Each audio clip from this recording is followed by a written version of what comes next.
we're gonna start late today.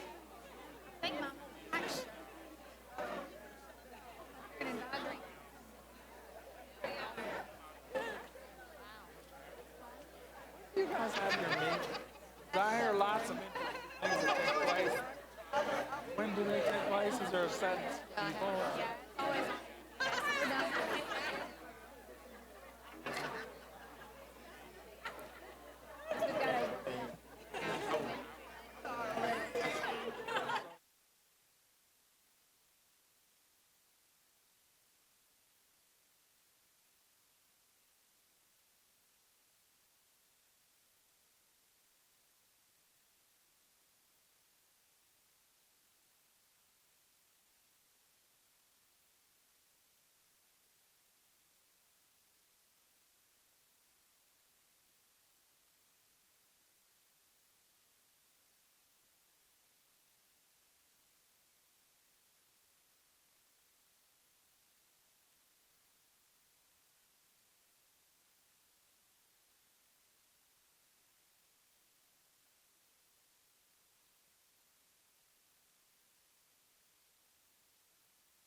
Our school is honored to host tonight's Director of Schools Search Community Forum.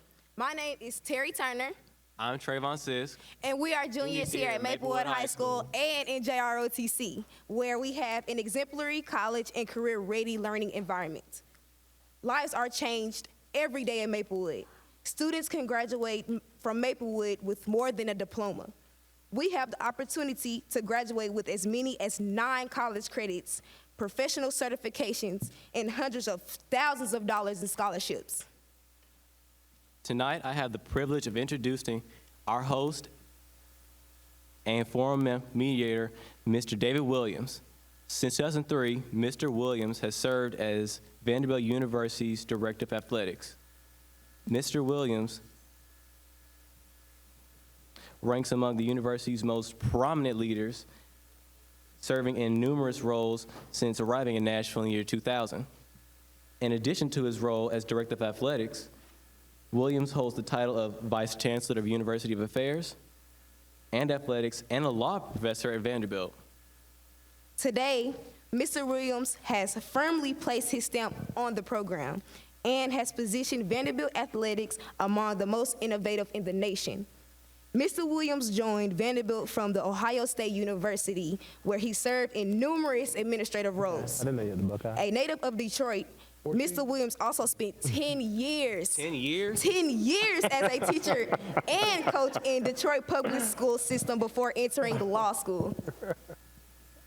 Mr. Williams taught at the law schools of the University of Detroit, Capital University, Ohio State, and Vanderbilt, and twice directed the Ohio State Law Program in Oxford, England. Mr. Williams is active in the Nashville area community, serving as a board member with several organizations. Ladies and gentlemen, please welcome Mr. David Williams.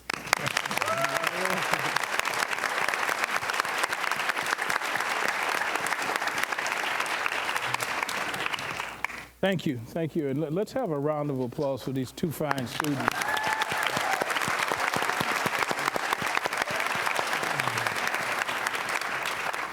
Well, the first thing I was supposed to do is introduce myself, but I think they've done that. Not much more to this that I can say. I wouldn't have said that much, but thank you guys anyway. And thank you all for coming tonight. I think this is, as I've said many times, this is one of the most important things that we as citizens and members of a community can do in our lifetimes. And I think it's important that you all have taken the time to be here to fulfill your duty and your responsibility and your obligation, I think, to something as important as this. Now, before we get started, I'd like to first recognize members of the Board of Education who are here. If you're on the board, would you please stand so we can acknowledge the hard work that you have done and are doing?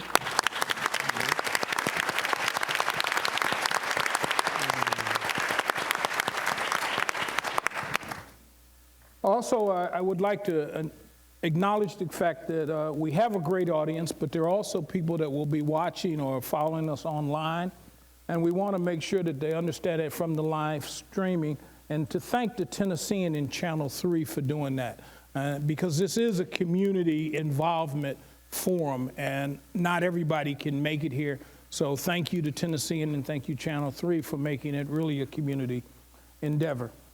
Let me talk a little bit of how we're going to work tonight.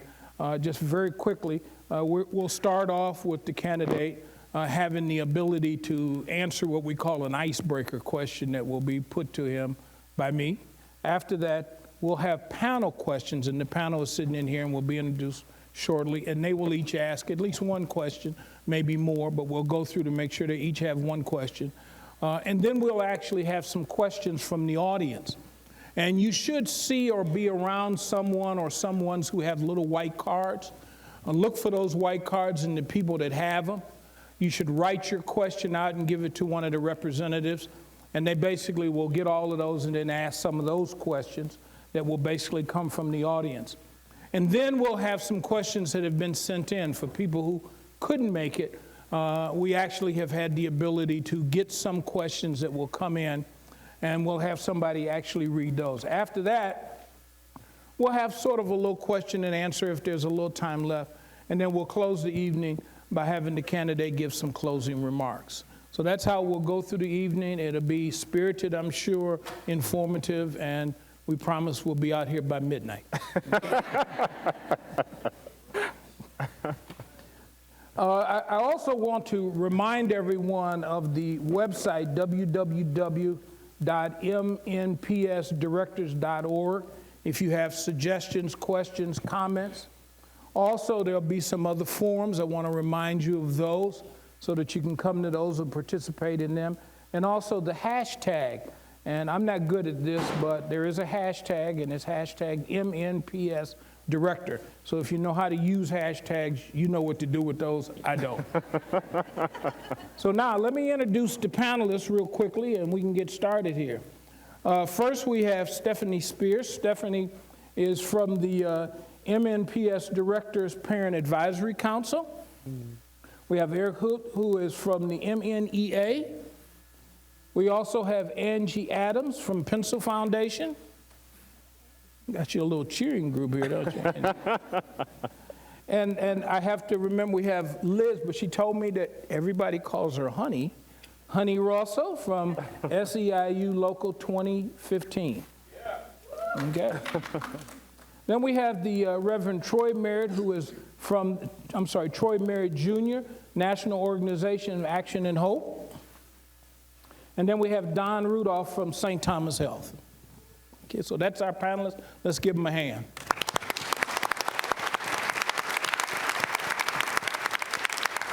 All right, let's get down to business.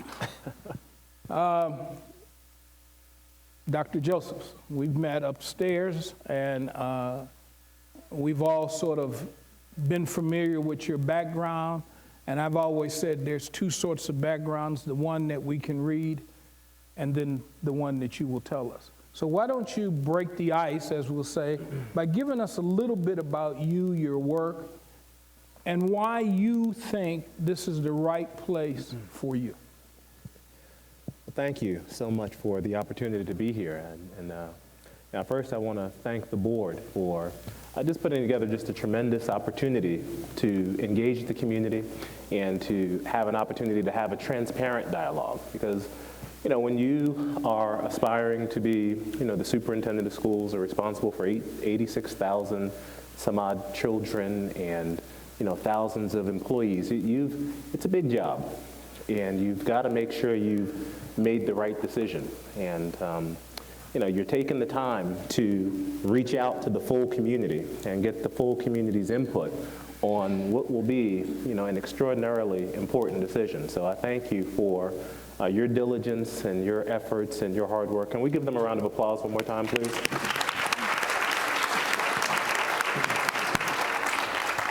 As for me, I was an English major, so I always start off with like poetry and poems and things. And Langston Hughes once said, "Life for me ain't been no crystal stair, right? Mother to son, right? It's had its tacks and places where there's been no carpet bare." And so I grew up on Long Island. My father emigrated to this country from Antigua in the West Indies, and my mother actually grew up in Georgia here, and she was one of 9 children, and she grew up on a sharecropper's farm here. And they made it somehow to New York, both of them, looking for opportunity and looking for hope. And I have 2 older brothers that didn't have the opportunity, to graduate from high school. The 80s were tough for lots of people, especially people in poverty, especially people of color. And they got caught up in some of the challenges that life brought in New York in the 80s. And for me, they were just adamant that, you will graduate. You'll get out of school and you'll do something. So, I met with this mentoring program, Alpha Phi Alpha Fraternity. I love alphas. I'm a Q. I'm gonna put it out there. I lay that out up front. But what the alphas did for me were they connected and put us on a college tour, and I found Lincoln University, as a result of that experience. And I went to Lincoln planning on being a medical doctor. And I wanted to be like the only black medical doctor I ever saw, and that was Cliff Huxtable. And, when I went there, I was focused on doing work. And I got hired for an Upward Bound program, and make a long story short, I was supposed to be tutoring calculus, and I wound up helping with English because they hired a bunch of science people. And I figured it's a lot easier to help somebody write a paper than explain the derivative of a function, right? For those of you that do calculus and love that work. And I met a kid who couldn't read, make a long story short, and it just angered me. You ask yourself, how in America do you let any child not be able to read? Let alone a child that grew up in poverty and a child of color. There's no hope if you don't fix that. So I walked into my junior year and majored in English education. So I graduated, and for the past 20 years, I've been an English teacher, a reading specialist, a dean of students, a team leader, an assistant principal, a director of school performance, a deputy superintendent, a superintendent, fighting to make sure that we have equity and access for all kids in all schools. That's a little bit about me.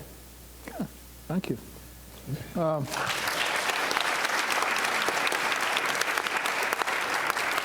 Well, why don't we go to the panel now and have the panel ask questions. And I forgot, I did not reintroduce Terry, who is our student who will be on the panel, but she had introduced herself, so let's also recognize Terry. And I would say to our students, if there's any question about whether there's excellence in the Nashville Public Schools, our students should have answered that question from hello, and you did, so thank you.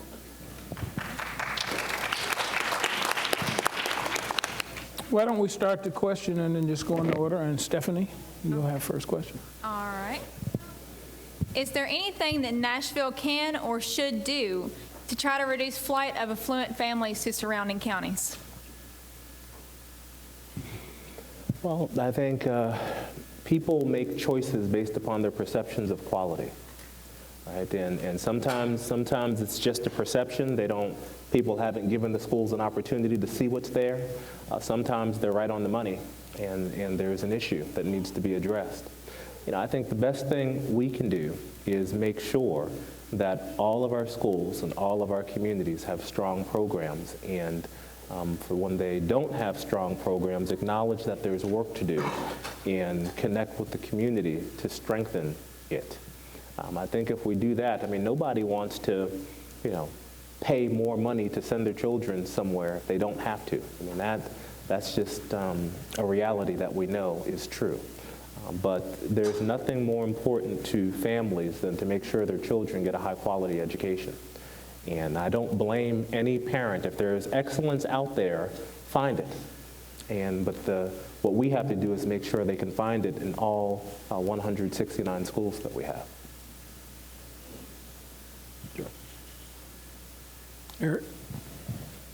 As superintendent, what would you do to attract and retain more minority employees, including teachers, to the school district? I think, we've got to let our minority candidates know we want them. I mean, that's step number one. If you, if you look around and, you don't see minorities in high positions, there's a perception that we're just not wanted, not needed, not respected, not valued. So I think it starts with making sure that our leadership team looks like the diversity of our school district. I think then, I mean, look, it doesn't, regardless of your race, quality is in demand.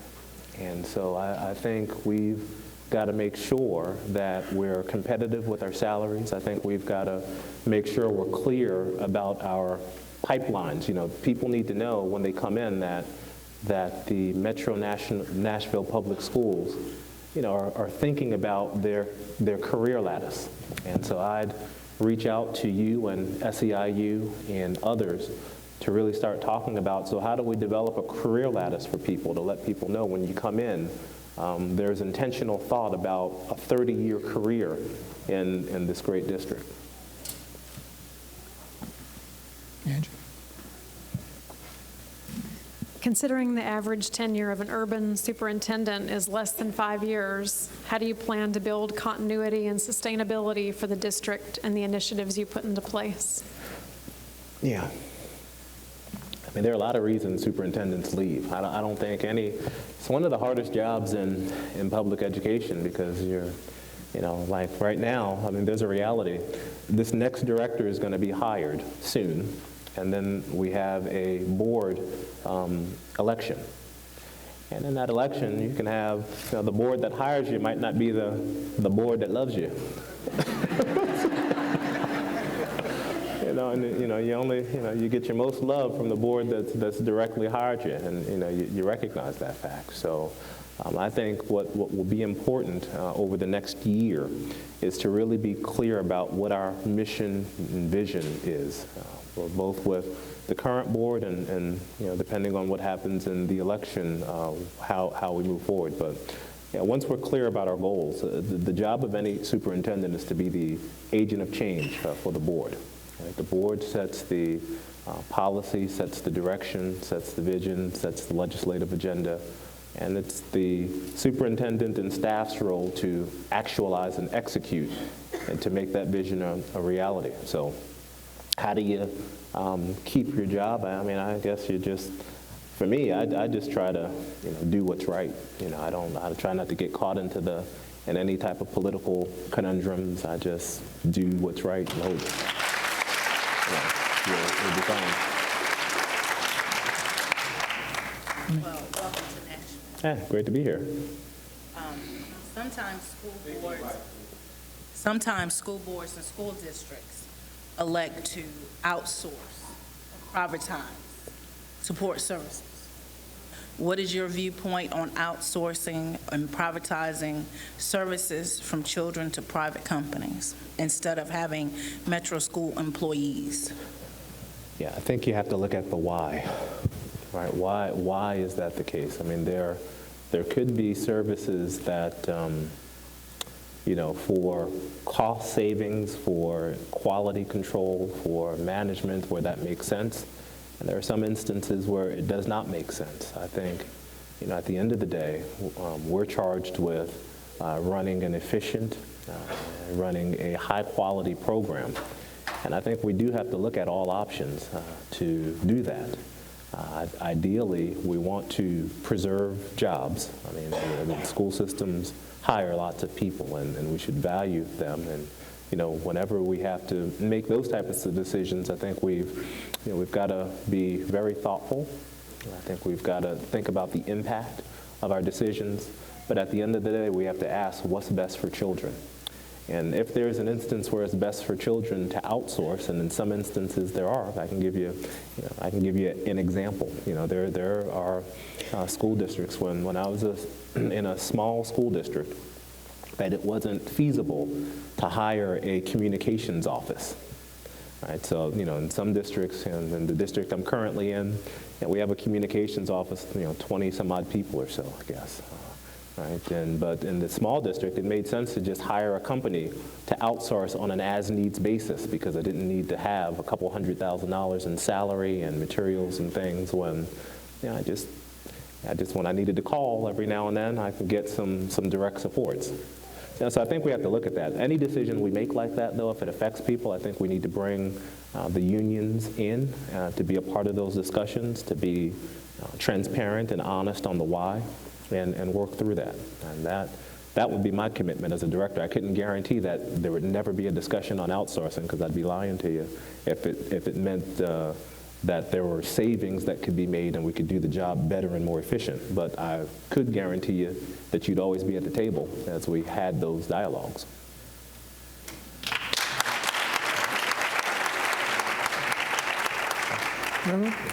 All right.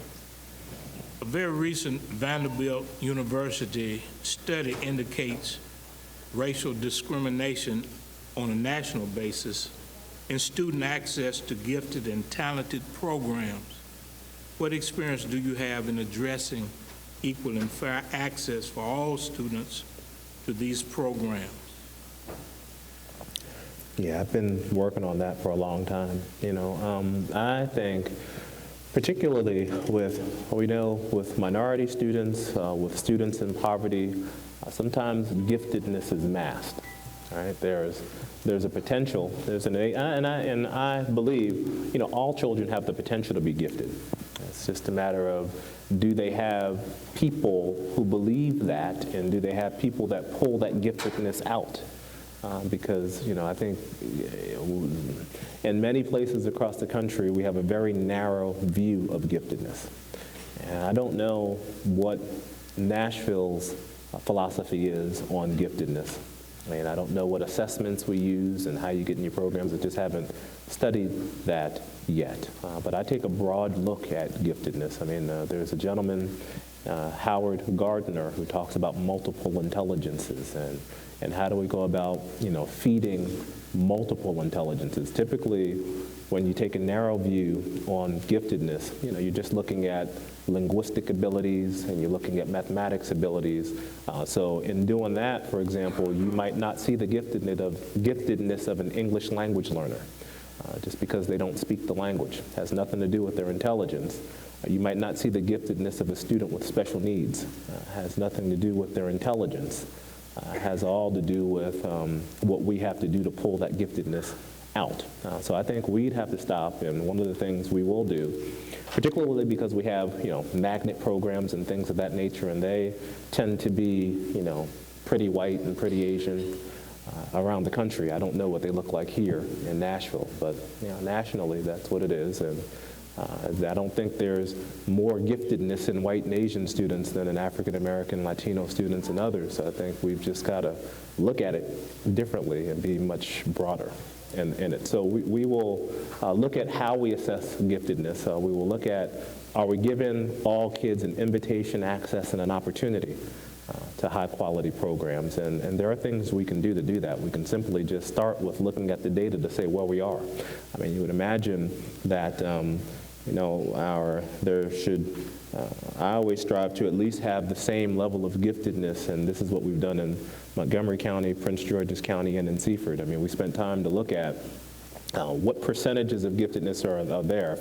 our district is 40% African American and 2% of them are gifted, something is wrong. And we got to figure out what's wrong and how do we go about fixing it, and the same for all.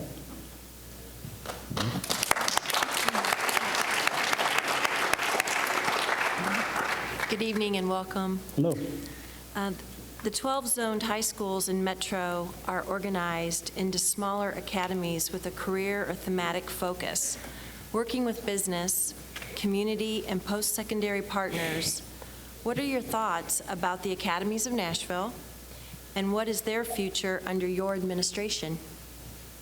Yes, I believe in academies models and smaller school models. I think there has to be equity and access to them. I mean, you want to make sure that you have, all kids, regardless of where you live, have access to the similar type programs. I'd be concerned if in one part of the county, you got math and science, and on the other side of the county, you have, basket weaving, as an example. I think, we've got to make sure that there's equity and access as we go through that, and that's typically a challenge. That's something we struggle with in my current district. We have 22 comprehensive high schools, and all 22 high schools have smaller learning academies. But the vision was to have, within a region, opportunities for kids in any school to be able to choose the academy that they're most excited about. We've not gotten there because of transportation, so it creates an equity issue. So your zip code, determines the quality of academy you can get into, and I don't think that should be the case. I don't know what the situation is here in Nashville, but we will look at equity and access within those programs. And I mean, it's a great opportunity. How are we getting our kids into the business world and getting real experiences? I mean, I'm a big believer in internship opportunities, and how do we work with the state to look at making sure that our laws allow us to get our kids out into the work field early. I just had an opportunity yesterday to meet with some business leaders, and I know I met with the president of Verizon of Tennessee, and she discussed the challenges. All companies expect to do a bit of reteaching, retraining, and making sure their employees understand that it's a lifelong process. But we've got to make sure when our kids graduate, if they go to apply for a job at Verizon, that their mathematics skills are strong and their communication skills are strong, so they can compete and get that entry-level job, or go to college and come out and do better. Thank you. Sure. Hey. Hello. Research shows students don't perform well early in the morning. Have you considered changing school start time to improve student performance? That'd be something I'd love to sit down and consider with the board. I've not thought about it too deeply just yet, but it's something that could be explored. It's happened in a school district that next to the one that I currently work in. They did change their times. I think there are pros and cons. It's a community decision. I think that involves a lot in doing that. But and I don't know if the board has been discussing it or not. If so, I'm sure I'd get informed about what those discussions have been, and we'd move from there. But I think it's in the realm of conversation and possibility. Thanks. Okay, let's take a few questions from the audience, and we'll come back. So panel, you should start thinking of your second question, because we're coming back to you. First, from the audience, how important is teaching experience in choosing a principal? How important is teaching experience in choosing a principal? So, I think there are lots of, first of all, whether you have teaching experience or not, you've got to know what good instruction looks like. And I don't think you have to necessarily have had taught 30 years to learn that. I mean, a smart person who is able to listen, able to observe, and is humble enough to recognize what he or she doesn't know, and can go to a strong teacher who does know, can learn, how to observe instruction. I think principals who have had teaching experience, in my experience, typically are stronger, just because they can empathize, they understand the perspective. They tend to not, say dumb stuff that gets people angry real fast. So that's a good thing. But I mean, I have seen the exceptional individual who may have come from another profession, gotten into a program, and is very capable and functional. So I don't pigeonhole myself into, looking for this person, this type of background, because you get surprised. I just look for smart, capable people, and we can prepare them. Okay. What actions are you planning to take to ensure teachers are trained in cultural sensitivity? Cultural sensitivity, yeah. So I have a lot of training in that area, and as I think about our teachers, I mean, I have to see what we currently do. That I'm not aware of what we do. If we don't do much, we'll start doing something, for sure. I think race and culture matter in America, and we fool ourselves when we say or think it doesn't. The notion of being colorblind only, hurts children and gives ourselves a false sense of comfort.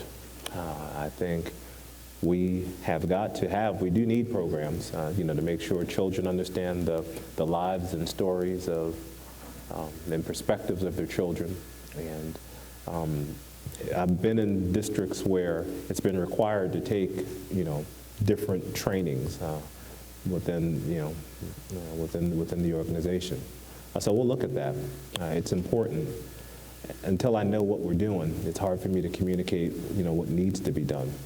But it's something that we will address. I mean, everything you'll find me, I openly talk about our student groups within our district, and we've got to be mindful of how our backgrounds contribute to how we interact with people and how people receive us. And I do know that our workforce does not reflect the diversity of our student body. I mean, that I'm aware of. So I know that there's something that needs to be done.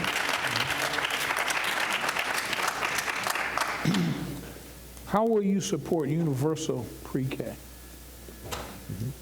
Yeah, so supporting universal pre-K is something that I've been working on extensively in my current position. I do know that we have some pre-K programs within the district, and actually visited a school yesterday. One of the things we have to do, I mean, it's the funding piece, right? We have to figure out how to fund it. But if and that sometimes the funding prohibits us from moving forward as fast as we would like to move. One of the things I know we can do, though, is we can influence the quality of pre-K that exists within the community, even with our private providers.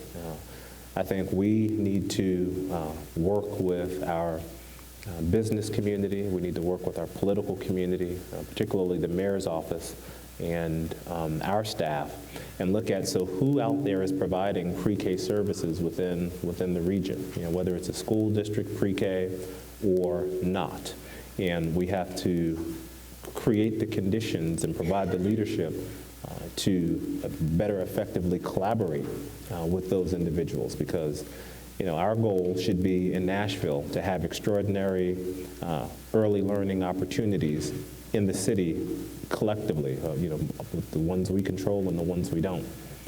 So the ones we don't control, if we can support providing stronger training, we should collaborate to do that. If we could work with the state to try to create some incentives to get people's programs at the standard that we would expect, because it makes no point to have programs if they're not of high quality. So the best thing we can do is really, support collaborating to make sure that our programs are strong and we help other people's programs get strong while we're looking for more funds. What is your plan to increase teacher salaries? Look, I saw my Delta sister sit up over there. on that one. So, I mean, I think one of the first things we've got to do is look at, to find funds. I mean, you got to look at what are we spending money on that we don't need to spend on, and how can we shift those priorities, right? It's important. I mean, the reality is, in most districts, I mean, when you're short on cash, you're competing. Do I increase programs or do I increase salaries? Because we only got an infinite amount of funds. But I think we've got to look at, is there any, are there any programs or things we're doing that we can cut to find those funds? Because it's a funding thing. And then how do we sustain it, over time? So. You'll have my commitment, and not just for teachers, but for all employees, because all employees are working hard. And all employees deserve to be paid what they're worth. I mean, so we'll spend time looking at our programs and where we can find efficiencies and make sure that we create an adequate pot to find a way to give people the salaries they deserve. But quality costs. I mean, you can't have Cadillac dreams with Pinto dollars and expect to do something. So we'll look at that. What specific steps will you take to encourage parent involvement and support of Metro schools? Yeah, we got to show our parents we want them to be there. I mean, I think that's that's a start. It's from the time people walk in the building. I mean, there's an experience that can be orchestrated, and I think we've got to start by asking parents about their experiences and their perspective within the district. I think we've really got to engage the district level parent-teacher organization and make sure that that's strong. We've got to make sure all schools have active parent-teacher organizations. I think as we look at our programs, I mean, we've got to redefine and rethink what we think about parent involvement and what parent engagement means. And maybe, I don't even know if we are on the same page when we say, what is parent engagement? It might mean something totally different to me than it does to you. I think one of the things we've got to do is have a clear definition of what parent engagement means in this district if we don't have one. A lady by the name of Karen Mapp from Harvard has worked extensively, on this topic, and she has a book called Beyond the Bake Sale that really, talks about broadening a definition of parent engagement, in schools and in communities. And I think we've got to be clear about our definition, and we've got to be clear about the entry points and access points to get parents engaged. But I would argue, I hear a lot, parents aren't engaged, parents aren't this. I mean, most parents are engaged and would be engaged if we gave them a reason to be engaged and let them know that we wanted them, to be engaged. I think as we think about just, to me, the parent that brings her kid to a Saturday school and gets them there and is extremely engaged, and we should be celebrating that and encouraging that, and I think we've just got to, broaden the perspective, look at our programming, and make sure our programming is friendly. It's hard to engage a parent if we only send things out in English. And when we know 16% of our population is English language learners, so in all of our schools, even if there's just 5 parents in a school who speak a different language, do we have materials that go out for those parents? Those are the things we need to think about. As I go to our website, there's lots of technologies out there that can support communications where, you can click a button on the website and change it from English to Spanish. Do we have that on our website? Do schools have access to language lines? So if a parent comes in, regardless of what they speak, we can dial somebody who can help increase that communication. And I think the more we do to let parents know, we're communicating with them and we want them there. I think as we think about our programming, we find clear ways for parents to engage, the better we'll be. All right, let's go back to the panel, and why don't we go in reverse order? Terry? How would you address bullying in our schools? Bullying is a big topic, and it's been a big topic for a number of years now. We can't tolerate it. That I know. One of the things and I don't know what our policies are within the district, but I make the assumption that we have a strong bullying policy or administrative procedure. If we don't, it starts with creating a strong one.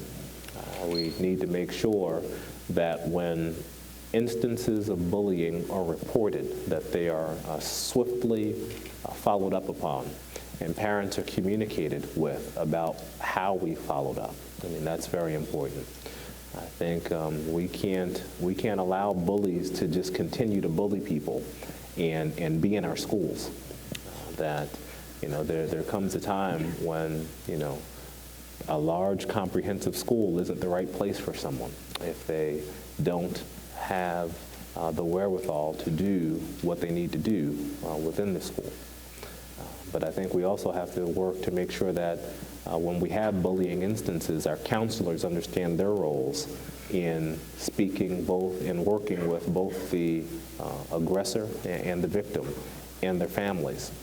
But we have to take a comprehensive look at it, and we have to make sure that our administrative procedures are very clear and very direct about what's expected in this district. We'll go from this side. Okay. MNPS has a variety of educational opportunities for students, including zoned, magnet, and charter.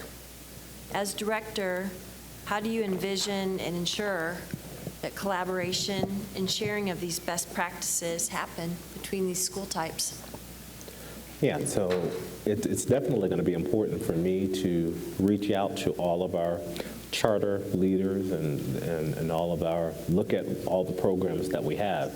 I think we need a structure for communication to talk about what's working and the successes both in our public schools and our public charter schools and our choice schools. So one, a structure needs to be established for frequent communication and collaboration.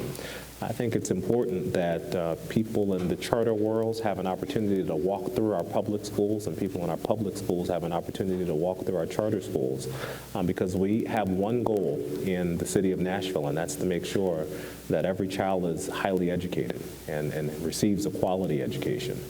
And if we're in this district, with the notion of competing is foolish. And it's foolish because our goal is to ensure everybody wins. Right? We won't create a system of winners and losers.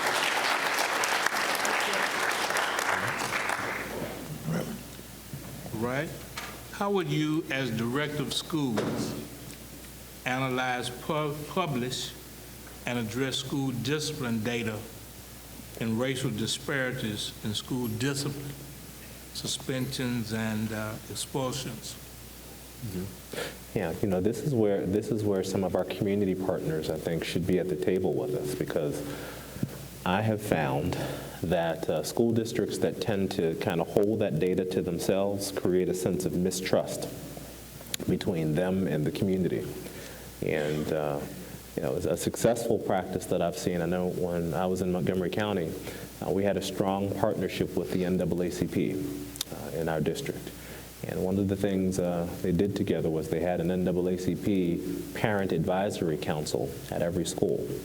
And part of the work that was done there was those advisory councils at the school level looked at student discipline data, looked at, you know, how the performance of African American students, in particular all students, but particularly African American students there, and then, you know, talked about kind of what do we do to work towards this. If I am your director, we will have a public scorecard. I think it's important to be upfront and transparent with data for everybody. And we shouldn't wait for people to come to us to say, what are you doing?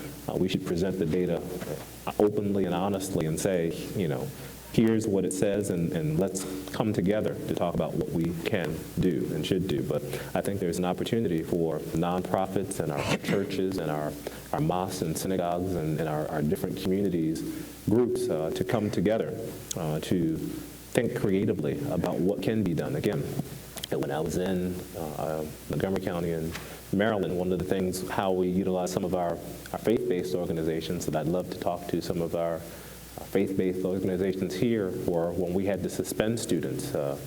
We suspended them, and the students would go to the religious, you know, organizations' facilities. And they would have tutors there and supports there, so the kids weren't just home tearing the place up while they were, out. And there was just an expectation that their work would get done, they'd be supported, and it was a safe environment. I mean, these are the things that are easy to do when people are honest and say there's a problem, and how do we come together to find a solution for it. You stated several times that all employees should be valued. When you become director, what plan do you have in place, or what ideas do you have to ensure that all support staff are valued and that they're not just an afterthought when it comes to planning for programs and the budget? Mm-hmm. Yeah, so I think we've got to look at how we're engaging our employees currently. And if they're not at the table, we've got to find a structure to make that happen, because you can't be a partner if you're not at the table. That's just a fact. So, and it's not to say that when you come to the table we agree with everything and that everything's going to be kumbaya, because maybe not. We hope so. But there's this thing that is reality. But I think respect starts with being able to openly, honestly communicate the issues and having multiple perspectives and thinking through and working through those perspectives. So if I'm your director, that voice will be there, and we'll make sure it's there from where I sit down to the school level, because it's important. And there are a lot of designs out there that ensure that happens as we look at how school leadership teams function and things of that nature, because they're without direction from the central office. There could be lots of variance in practices, and I'm big about making sure we're explicit in terms of what our expectations are, because people can function better when they're clear about what the expectations are. Thank you. Sure. It takes more than a single leader to lead a district. What are the other conditions for success that need to be in place?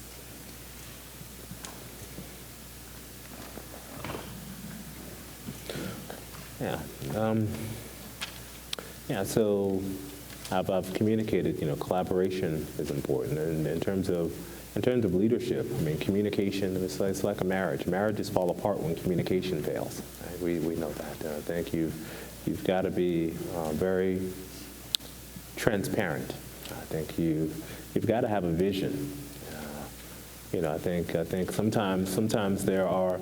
I mean, I've worked in kind of visionless environments before, where people don't know what we're doing, why we're doing it, how we're doing it, and we're just kind of reacting, just kind of in reaction mode constantly, and it's wearing. So I think you've got to make sure that we're the team. Metro Nashville Public Schools is clear about the vision. We're clear about constantly asking, do we have the right people at the table? We're thoughtful about the resources. Today, when I talked earlier, I put together this, I showed you this graphic that we call the coherence framework, and I told you someone by the name of Susan Moore from Harvard had developed it, and it just helps us think about the fact that everybody in this organization should be focused on the interaction between students, teachers, and content. And there are lots of things we kind of reflect upon to push towards that. So I think all great organizations work from frameworks, and we will be very methodical about the frameworks that we work from and pull the right people at the table to execute on our priorities.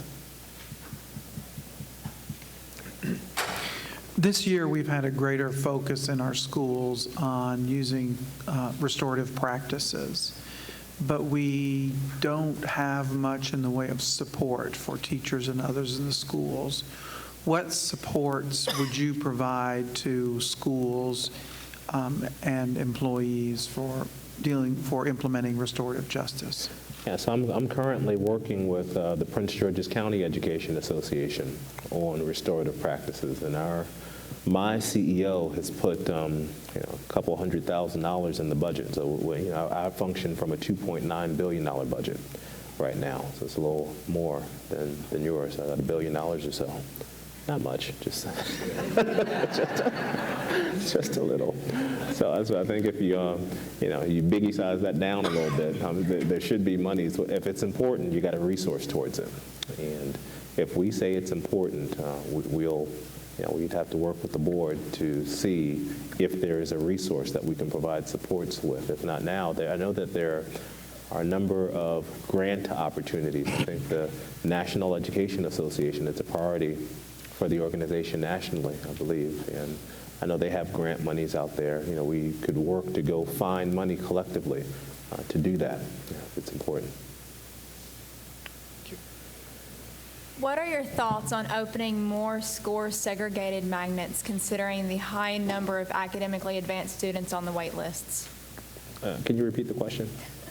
What are your thoughts about opening more score-segregated magnets, considering you said score segregated? Yes, academic magnets. Got it. Considering score-segregated. Considering the number of academically advanced students that are sitting on long wait lists right now. Yeah, I don't think I want to do that.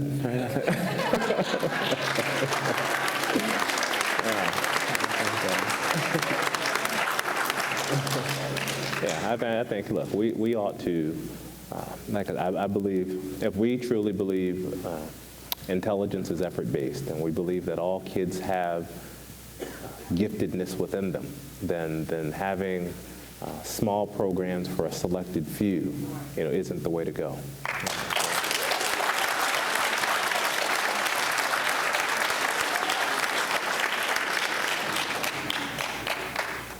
Okay, let's go back to some questions from the audience.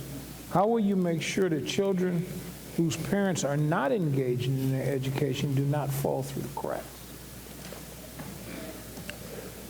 Yeah, so this is where our partnership with the city and our partnership with nonprofits are going to be important, because and our partnership with our faith-based organizations are important because people don't live in vacuums, and we've got to, as a community, be thoughtful and mindful about the well-being of the citizens that ultimately come to our schools. I think one of the things we have to do is communicate through multiple mediums. I mean, we've got to have a very aggressive communication game to get the word out about what we're doing, and we've got to have we've got to be very thoughtful about some of the challenges and barriers that families face. I mean, it's hard out here nowadays, and lots of families struggle. And we've got to find a way to not cause parents more stress by talking about them, telling them what they're not doing and can't do, and finding a way to encourage, support, and direct them to the resources that they need to be successful. So I don't know, if we have a coordinated effort like a family engagement office here. If we don't, it's something we should consider, and we've got to also think about within each office has a role in engaging families, and how do we support schools to better do that. Well, we got a lot of questions that have come in online, and so for that, we're going to have David Plaza from TNSN from our reader thing. If David, you take the mic and actually bring some of those questions forward.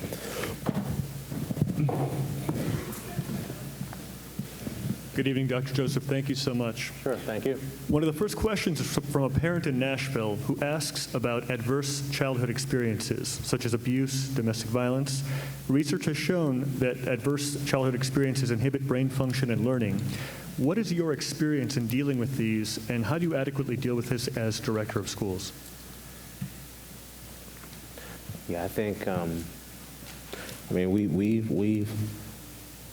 have experiences with dealing with children who have lots of needs and lots of need lots of support. So I think we've got to make sure that we have, I mean, ideally, that's why I was very encouraged and happy to see that the Metro Nashville Public Schools are focusing on community schools as a concept within many of our schools, trying to provide wraparound resources for students within buildings. I mean, I think that that's a great strategy, and if we can expand, we should think about doing that. I think we have, I believe, 17 different colleges and universities within the region. How are we accessing, maximizing their resource in terms of leveraging students that are in these different programs and the different services that are offered? I think if we can be a place where people can come to get supports, and we can help better coordinate and support where their supports are, I think we'll do a good, there are so many children who have, and families who have, mental health issues, who have, that go unnoticed or undetected or unsupported, particularly in lots of different cultures too. People don't necessarily like going to, psychologists and nurses. They don't. That's just not something that is done. I think we've got to encourage and be clear about the need for that, and recognize that there may be a significant need, and get those resources in the schools, and supporting families and parents, and working with our staffs to help our staffs to understand the potential signs of someone that might be distressed, who needs greater support. Thank you. The next question is from a Metro Nashville Public Schools teacher. She says, teaching can be one of the most stressful careers. We have so many responsibilities and so little time to accomplish them. When we can't do them, this can translate into failure, stress, and future burnout. What do you currently do in your district to support teachers' mental health?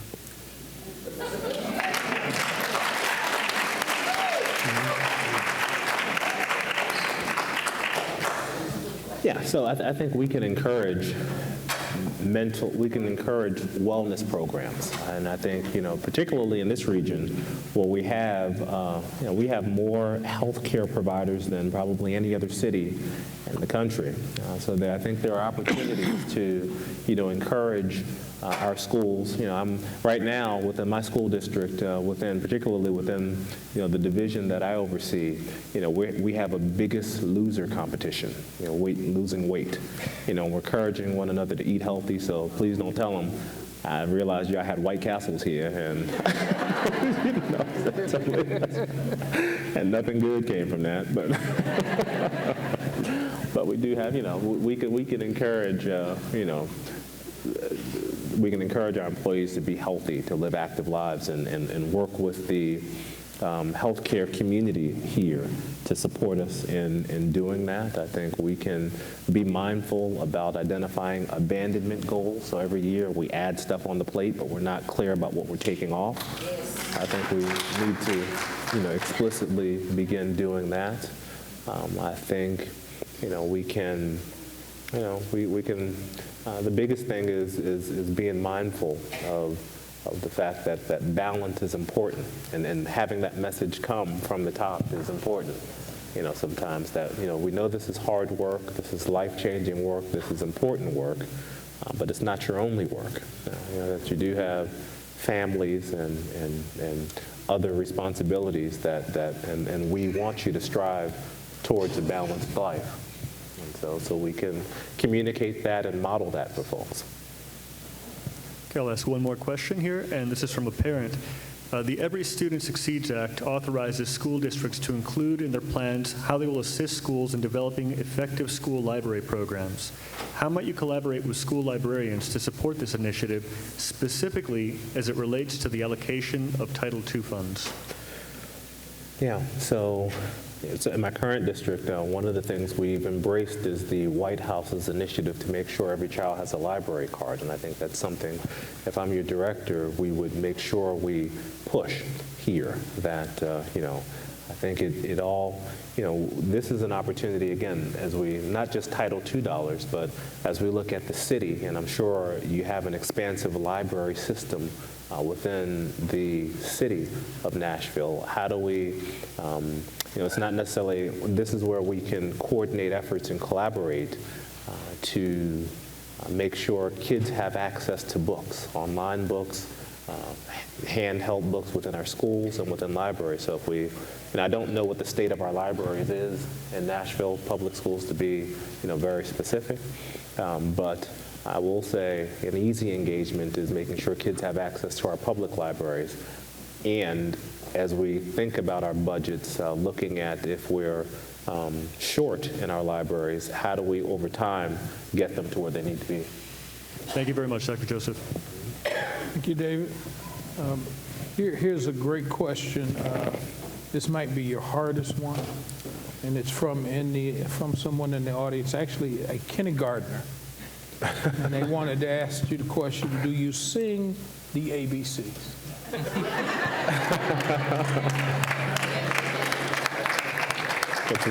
you sing the ABCs? I'd sing it for you. All right. Although many express a sense of urgency about schools in our district, what strengths do you see in the district? I think there are many strengths. I've had the opportunity over the past month or so to just watch like board meetings, and I've not seen, and I've worked in some pretty intense places, but the level of engagement and enthusiasm from the community and from teachers and from employees about this district and public education, that's a strength. I think to have the hundreds of people here today is a strength. It says we care, we want to get this right, and we are in support of doing what we can do to make the Metro Nashville Public Schools an extraordinary place for all children.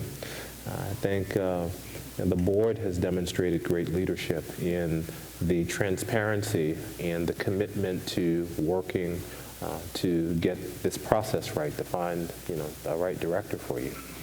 I think yesterday I had a chance to meet with your mayor, and she seems very committed, energetic, and dynamic in getting this thing right for children and she's, it's bold for politicians typically don't want to touch education.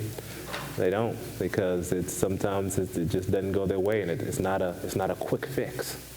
But to have the courage to say, I'm going to put education as one of my top priorities, as I come in, and then put action behind the rhetoric is something extraordinary that the city should be very proud of. I met with the council today, and you've got a council member, as you all know, and Mr. Kendall, who's been not only on the board, I believe he said 27 years, but now he's on the council. To have someone in that position who knows education on both sides is very beneficial for this community and for this city, and it's very unique. And I think so I'm saying we've got the right people in the right places to do some extraordinary things, and that's one of the reasons I chose to apply, to come to the city, because lots of people around the country have a lot of rhetoric about getting it right, but they don't put the action behind it, and they don't have the commitment and do the due diligence. Nashville has, and that's something we should be very proud about.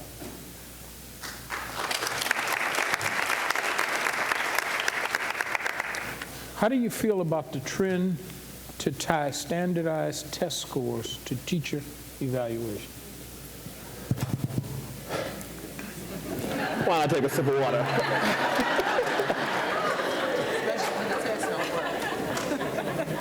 I didn't come up with it. No, it's good. It's good. So I think Sean's general philosophy, it has been, I don't blame people for bad data. I do expect people to do something about it, though. And you can have, the problem that I have with tying evaluations to someone's performance ratings or tying student achievement to performance ratings. Sometimes you get a kid in 9th grade who's reading at the 3rd grade level, and you're asking me to meet a standard at the 9th grade level when he came to me 6 levels behind. Now, I'm more interested in a process that says, so he came to you in 3rd grade, where did you get him? Did you move him or her? If you have, that's realistic and practical. If you haven't, then there's a problem, right? But I think we've gotten this unrealistic rhetoric that we've got to re-look at as a nation as we work towards this. But we should expect growth, and we should expect dramatic growth with high-quality teaching happening. But I don't know how fair it is in what we're doing sometimes, and I think we've got to rethink it and make sure it's just fair. What strategies would you employ in turning around the district's lowest performing schools, and what experience do you have with turnarounds? Yeah, so I've been turning around since 2005. And I became the principal of Roberto Clemente Middle School in Germantown, Maryland. And what I'll say about that is I've been successful in every place I've been, whether it was at Clemente, where we dramatically improved achievement, or when I was a director, we oversaw 34 schools, and we had I think like 12 schools that weren't meeting adequate yearly progress under the old standards, and a year later 10 out of the 12 made it. And then when we went to Delaware, none of the schools had ever made adequate yearly progress, but they started making it after we got there and started doing some work. And here in Prince George's County, where we have 212 schools, we've had the highest growing graduation rate in the state, and we've moved our literacy achievement data because we focus on high accountability and high support. See, when you have, a lot of times you see places where you got high accountability and low support, and then people, cheat, lie, and steal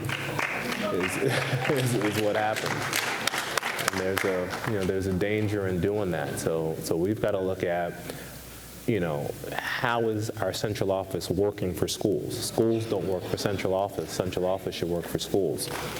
And I don't know. I mean, I don't hear, I'm very honest and transparent, right? I don't hear that we've got a central office that's actively in school supporting.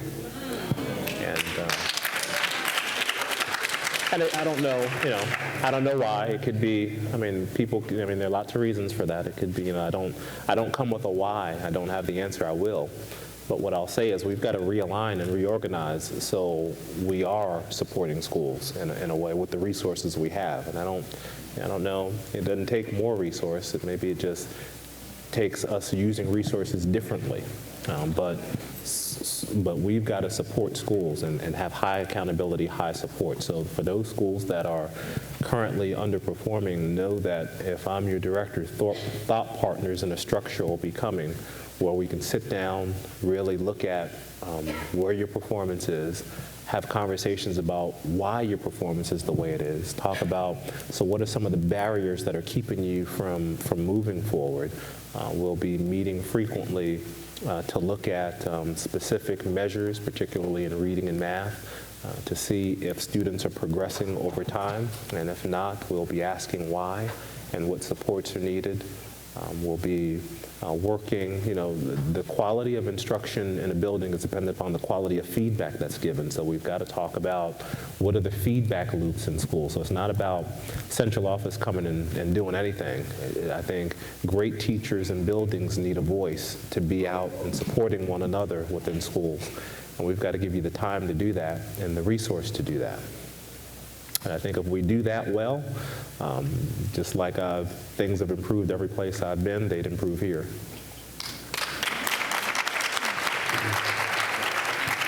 Let's go back to our panel. Stephanie? How will you maintain fairness of resources for all of Nashville's publicly educated students, from the special needs students to the academically advanced, and from our homeless students who are most affluent? Yeah, so I have to understand how we distribute resources currently. I don't understand that yet, but it's something I will do. And what I will say is that, I think that there should be a baseline that all schools receive, and then there should be equitable resources distributed based upon need. as we look through, because equal isn't equitable, and we've got to acknowledge that and enforce that in what we do.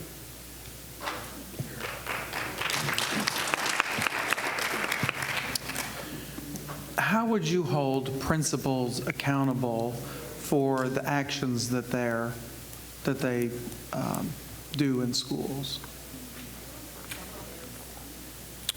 So it's not just principals. I think how do we hold all employees accountable for work that's happening? And that answer has to be, I think we've got to be clear about what job targets are.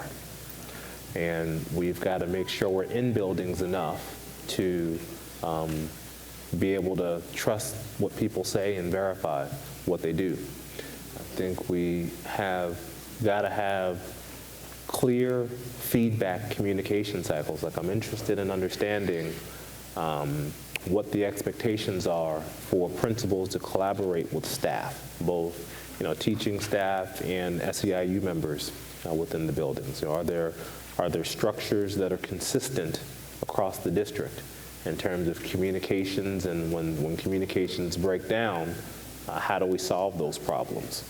And I think we have to think about how those loops happen in individual schools and how they collectively kind of get up towards my way, working with the presidents of associations to discuss particular issues. But listen, anybody that doesn't do their job doesn't keep their job. I'm pretty direct on that.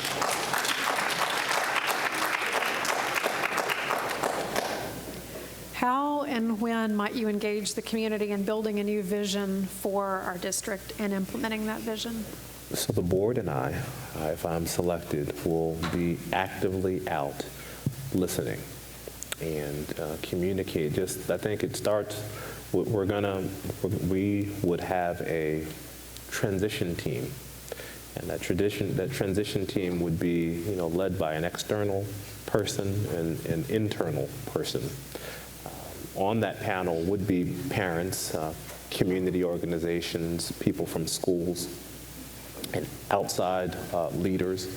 We'll visit all of our high schools in all 9 regions. We'll have kind of regional meetings where I just want to come and listen. It's not for me to do a whole lot of talking. It's for the board and I to just listen to what people's concerns are. From there, we'll feed that information into the transition work that'll be happening within that first 100 days. And then once we have that transition plan, we'll put it back out to the community and say, so here's what we studied, heard, did we get it right?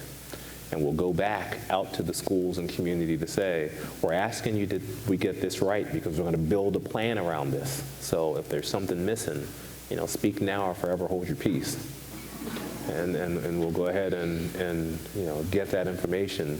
But then, based upon all that information, we'll collectively, collaboratively communicate a new vision for where it is, what we believe, and how we plan on getting there.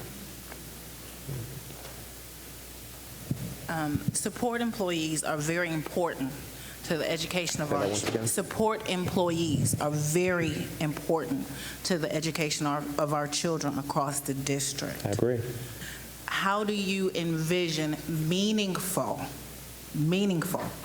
training days and times so that our support staff is adequately trained and prepared to handle all the diverse issues that our student body has? That's a great question. Nationally, people only spend about 2% on the dollar on professional development, and I don't know what we spend in Nashville, but I hope to get it in the 10 cents on the dollar range, which is a lot. And when we talk about that, we are talking about for all staff. And it's essential. If we're going to have a high-quality program in every school and a high-performing employee in every school, and not just in schools, we're going to have high-performing building services workers, we're going to have high-performing bus drivers, we're going to have high-performing secretarial staff, then they've got to be trained. Either we create those conditions internally, or we collaborate with, the 17 universities that we have within the region to come up with a way to build capacity in targeted areas. We might not have the monies to do everything, but I think we can be specific about where we need capacity building and be real targeted and intentional about how we go about doing it. And there are lots of training opportunities now, and I think we got to think about our training modality. We got to broaden it. Maybe it's not people leaving work. Maybe we tap some online opportunities for training, or some we bring in-house trainers into a district. But everywhere I've been, particularly when I was superintendent, I was very committed, particularly for our support staff, to make sure when we had training days, it wasn't just training days for teachers. It was training days for all. Reverend? Yes, sir. Seeing that classroom management is usually taught in graduate school, what experience do you have, and how would you address trying to fast forward some teaching skills, positive classroom management skills to new teachers and teachers who have not yet gone to graduate school? Yeah, I can't even say I learned that in graduate school. And I went to Hopkins and GW. I hope they're not watching. Because we didn't do that. What I would say is that we know classroom management is essential. I mean, you can't begin to move academic achievement if you got bad climate and bad culture, and teachers don't know how to handle the behaviors that are in front of them. I think as a district, we have to look at some of the national models that exist in terms of support, and there are lots of programs and trainings. We've got to make sure principals have the resources and funds to be able to bring in that type of training, or I don't know. I just don't know what type of training opportunities we have, or if those training opportunities are good within the district. But I'm fully aware that we've got to make sure that our teachers have the training they need to handle the behaviors. Thank you. I was real curious. I'm kind of going off script here because you guys have really good questions. And so I wanted to tease out a little bit more about your transition plan and thoughts around, it seems to me that would be a measure of success, that at a certain period of time you executed well on a transition plan. Is there any other measures of success that you would see maybe a year from now, or in your past experiences, that have been important milestones? Sure. So developing a transition plan and coming up with having the transition team submit recommendations to the board and I are one.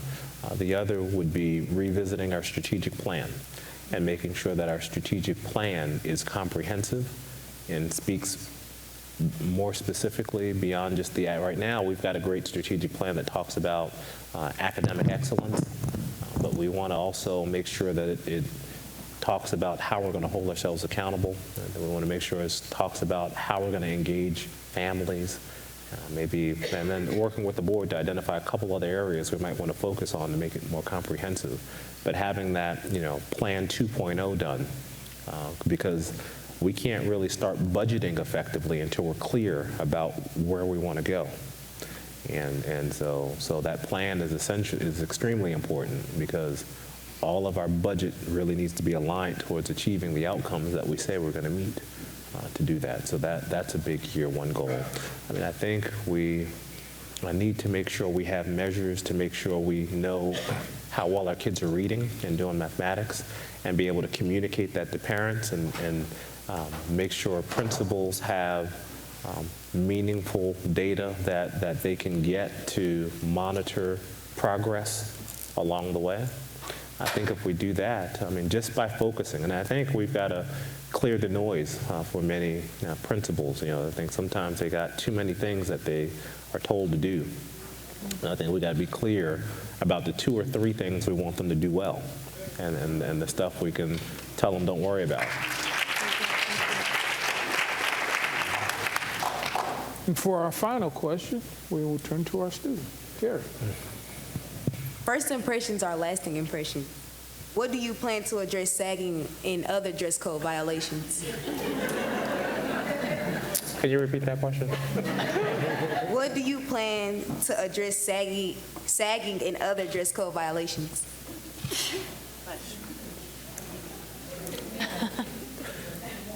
Yeah. So, the dress code is important, and I think if we have a code, we've got to implement it, and we've got to make sure it's enforced. I think, I don't know what the code is in this district, to be totally honest with you. I know I can tell you, it was it was the first issue I addressed when I was a superintendent in Delaware. The dress code issue was hot. And in that district, what I found was that they had instituted a dress code without really communicating and collaborating with the community. So as a result, there was no buy-in. So we had administrators spending a great deal of time chasing kids down, suspending them, keeping them in in-school suspension, and they weren't learning. And that was an issue.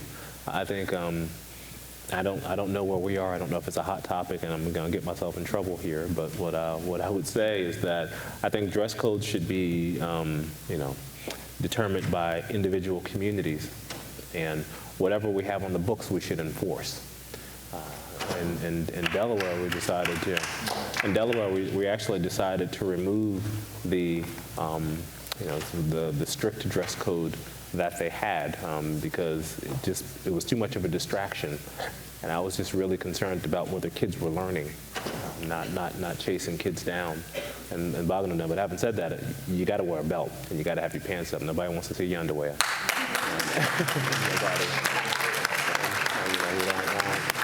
We can't allow young ladies to show too much of themselves. That's just not very acceptable. Not because we got to get them prepared for the business world. And in the business world, there's just a professional decorum that's expected, and we need to communicate that to families and help our students understand. It's not that we're old-fashioned. We're just preparing them for the realities of the world that they live in. Well, thank you. We're going to have a final segment, but before that, I want to remind or inform people there's now blue cards out. So if you have any other questions you want to put in, but more importantly, what we really want to get is your feedback. So please fill out the blue cards and make sure we get them before you leave. And so finally, Dr. Joseph, what we'd like to do is to give you a few minutes to close. And there's one question that's embedded in your closing. Okay. And it's sort of the end of the icebreaker. We also would like for you to tell us one thing about you that we would not, or really kind of a secret that you want us to know about you. Secrets. Yeah. Okay. I can do that. Something we can hold against you. Secret you can hold against me. He said, drink some water. Yeah, so one secret. Yeah, see, I don't really have secrets. One thing unusual about one thing unusual about me.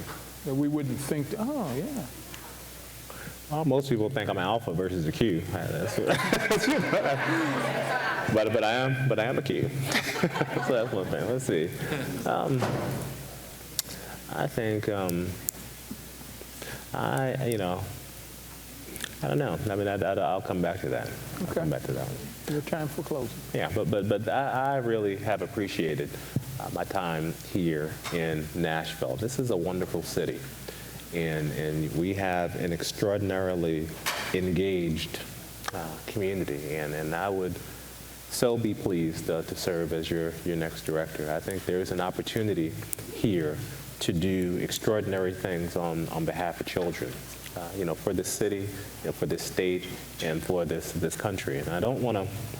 I don't want to offend anybody, but every morning I get like these messages that come to me every morning, and this morning I got one, and I'll say, this is one where When I was in college, I took a course called The Bible as Literature. Okay, so I'm going to ask you to please just take this in the context of just the power of words and how it moves forward versus any religious connotation. But, I just want to read what came, and it said, the Bible says in Jeremiah 29:11, "For I know the plan I have for you, declared by the Lord. Plans to prosper you and not to harm you, plans to give you hope and a future." And I read that to say that the future of Nashville is so bright because you're here and you're engaged. And we've got an opportunity to do what many in the nation, I think can't be done. And that's make sure all children, regardless of socioeconomic status, regardless of race, regardless of culture, can meet high standards that are set before them. And we can do that here in Nashville, if we unite, if we stay focused, and if we dream big, for our children. And I want any child here in Nashville to believe that they can be president if they want to be. Whether they're a male, whether they're a female, whether they're black, whether they're white, whether they're Asian, whether they're Latino, that the education that they receive here is going to be transformative in their life. And we, as the adults, can make that happen if we stay focused, if we push, and if we just dream big.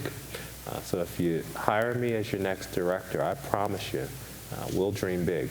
And I'd expect you to push me, and I'm going to push you, because our children deserve excellence, and we'll give it to them. So I thank you for coming out. I thank you for being engaged. Thank you.